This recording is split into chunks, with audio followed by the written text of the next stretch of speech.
Hello, everybody, and welcome back.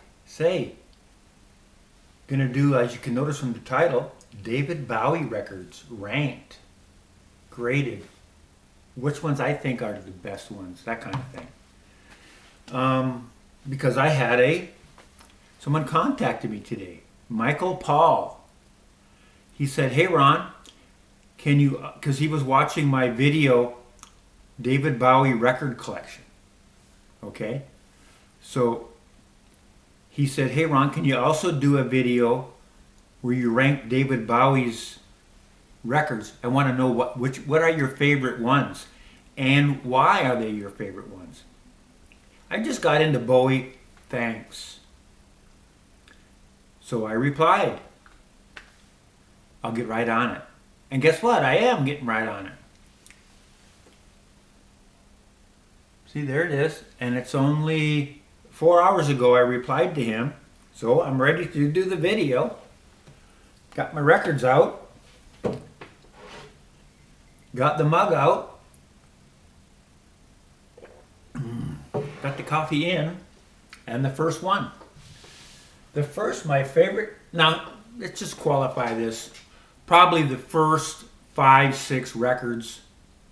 I love every one. They're all great. It's hard to say this is my favorite, that's my favorite, because they all got such good songs and stuff on them. But if you got to split hairs, that's what we're doing. We're splitting hairs today, folks. So here we go. The first one, The Man Who Sold the World. And one of the things I was thinking about when I was making the list was, these records now, they're 50 years old. Which ones am I going back to now that's 50 years later? Which ones do I go back to and play?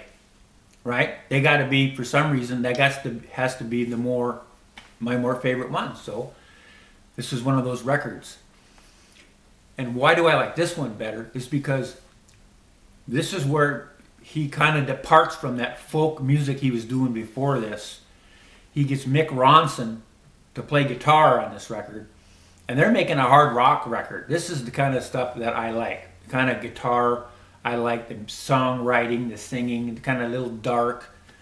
This is a great record right here, and it's that hard rock that I really like, the fuzz on the guitar and the whole 9 yards. Just a really, really good record right here. Next up, no, it's not Ziggy, Aladdin Sane. This record is another one that I go back to because, it's got Time and Aladdin Sane. Those two songs on this record have that great piano. It's kind of avant-garde, kind of a jazz kind of stuff going on this record. And I had one of my friends come over from work and he wasn't really familiar with David Bowie. And he heard this and he's going, "That's David Bowie? Really? Seriously?" Yeah, he's thinking, Ziggy, but he's listening to this and he says, "Wow, this is fantastic." And this record now, Watch That Man is a phenomenal song. Aladdin Sane, Drive In Saturday Night, Panic in Detroit, Cracked Actor, Time, The Prettiest Star, Let's Spend the Night Together, The Genie. It's just all-star record here. This is an A+ record all the way. And it's the number 2 on my list of splitting hairs. Okay, we're here. We're here, folks. We made it. Ziggy. I had the CD in the car, played it all the time. Great. Every song on it is fantastic. Everybody knows this record. It's if you're going to have some David Bowie records in your collection, this is the one you have. And there's a lot of folks, they have one in their collection, and this is the record they have. And this is, for most people, this is their favorite David Bowie record. It's right up there with mine too. If you want to split hairs, I've got a few little quirky things, but it's my favorite record. It's a great record. Love it. And I have it on the 40th anniversary edition. Now, I was watching a video from Mike on the In Groove, and he said that the new digital record, the new version they're coming out with that's currently available, you can buy for $25 or so, they're using the exact same plates as they did for this record. Now I used to have a second edition record of this, and the second edition record, the OB is like this, okay? It's not a first edition. A first edition in those at that time period would have the glam rock. That's your first edition. And so I had the second edition Japanese pressing, because the first edition there was like one or two on eBay and they were like $500, and yeah, no, we're not doing that. So when this came out, I said, let's get a hold of it, let's see how good it is. I can do a video for, my YouTube channel. And I thought this was better than the Japanese second edition. Just goes to show you the reissues out of Japan, they lack a certain something. And so it's the original presses that are so phenomenal out of Japan, not the reissues. We've gone over all that quite a bit. But the 40th anniversary, Micah de Ingu said he's probably the best sounding version that he's ever heard. So you can get the new record, the new digital record for $25, and it's fantastic sounding record. Number 3 is Ziggy. Okay, we'll put that back in its spot. Number 4, Diamond Dogs. Yeah, this is another, glam rock, kind of a theatrical, kind of a George Orwell 1984 take on that. Kind of like a movie. So really, this is just a really good kind of like, he's getting into, I guess, the drug scene starting to get into him, and this is a real cool record right here. Lots of great songs on it. Kind of an apocalyptic kind of thing going on. Yeah, just another really great record. Lots of fantastic songs on it. And that's your Japanese first pressing. I do have the UK first pressing. And I have the new digital pressing. And I do a shootout of all these 3 records. I'll leave a link down below, because when I did the video that we're referred to at the beginning, the David Bowie collection, a lot of people were going, Ron, why do you have all those Japanese records? Don't you know they suck, Ron? So I said, hang on a minute. I'll get the UK first press, because that's the country of origin. They got the first edition tape. We'll just settle it, because I was so happy with those records I had. Okay, I'll get the UK first press. And I played them. I did all the shootout, and guess what? Yeah, that's the winner. This is better. It is. And if you want to know all the details about the whole thing, I'll put the link down and you can watch the video. And the digital one is very good. And I come to that conclusion listening to all 3 versions that I have, which are really, really superior records, as you know. And now the new digital one is as good as all those? No, it's not as good, but now you're splitting hairs again. How good is it? This is very, very good.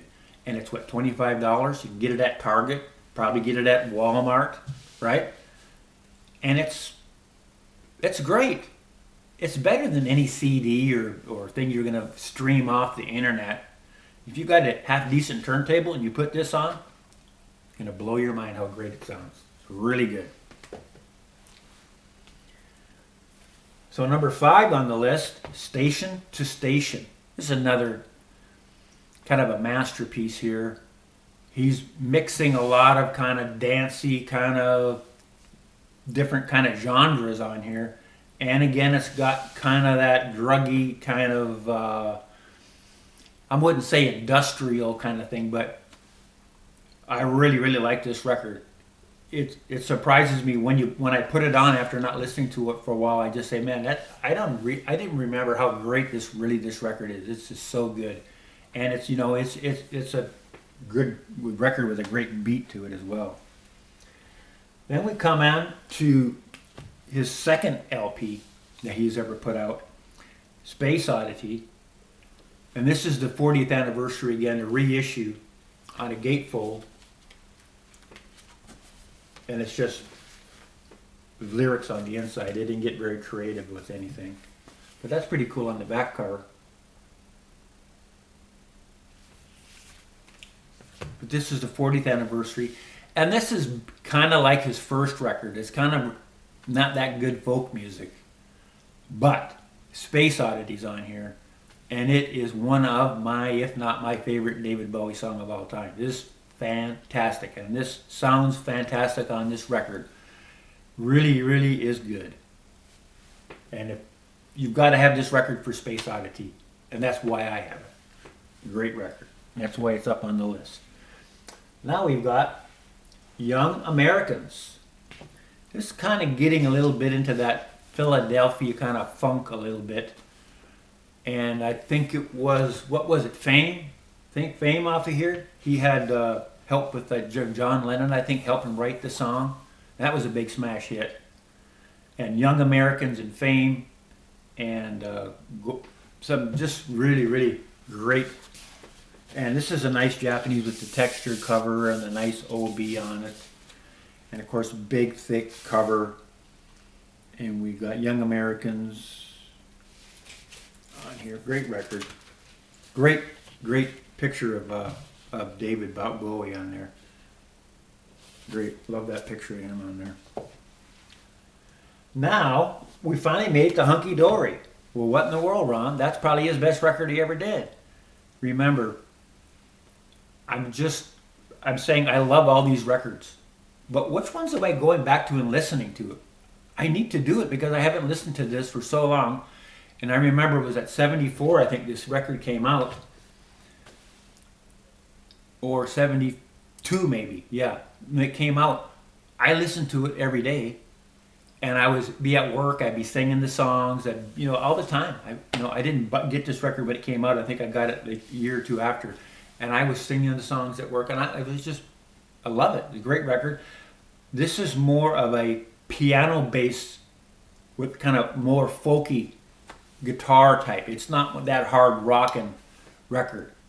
It's a little bit lighter, but really good singer-songwriter type record. Really good record. Lots of great songs on it. And that's where it falls in on my list. It probably would be higher if I listened to it more. And then the reason I've got this one next is because he tries to kind of get back to some of his earlier. He brings back kind of Ground Control to Captain. He brings Captain Tom back in here, right? Major Tom. He brings Major Tom back on Loving the Alien, and it's kind of reminiscent of that. And that's one of the better songs on the record. Now, there's some other songs on here that are not so good, but for that one song again, I've got the record because I love that song so much. And then we've got David going into more of that Philadelphia funk again. Got some people from Philly on this record, and this is kind of a dancey record, but he did garner a lot of fame from this record, and it's another good record, but it comes in at probably number 10 or something on my list. And then I've got this. This is kind of a heavy, really heavy guitar record, and I probably listened to it a couple different times, but I got it off from the record club in 89. I got this Columbia House, right, when I was still living in Canada. I bought that record. And another record I probably need to listen to, and if I did, I'd probably pull it off the turntable, but that's the last on my list. And then you've got, there's a lot of other records in between all that and after that. And I don't have any of them. I've had Low, and I've had Scary Monsters, and I've had some of those, but I sold them because they just didn't have the staying power. These records right here are so great and so fantastic. I've got enough David Bowie records that I'm not even listening to some of that I should be listening to. Because, when you've got like 1,500 records and you say, and you haven't listened to David Bowie for a month, you go, I think I'll listen to The Prettiest Star or something. Or maybe something off Ziggy, or there's just so much great music to pick from. So those are the records I have.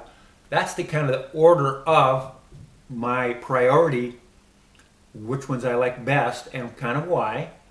And thanks for watching. Bye for now.